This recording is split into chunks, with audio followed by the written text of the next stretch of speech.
पाहुणे हो, बोलवा मग पोरीला. बेटा रामभा, पाणी घेऊन ये पाहुणे यायला. पाण्याच्या टाकीत उंदीर मिळाला. काही होत नाही, तू पाणी घेऊन ये फक्त.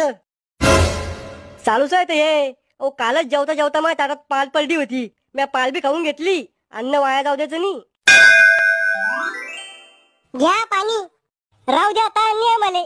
ताण तर लागेल हे, पण सडेल उंदराचं पाणी कोण पिन?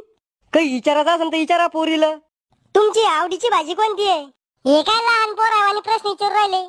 बर, पायथागोरसचा सिद्धांत काय आहे? बेसन. बेसन आहे माझी आवडीची भाजी. तुमचा आवडीचा छंद काय आहे? गाणं म्हणणं. म्हणून दाखवा बर काय एखादं गाणं. शांताबाई, शांताबाई, माहीमचा हलवा मामाला बोलवा, मामीला बोलवा. शांताबाई, शांताबाई. तुमचा आवाज भारी आहे, पण इथून पुढे मनातल्या मनात गाणं म्हणायचा फक्त. तुम्हाला लग्न कोण करायचंय?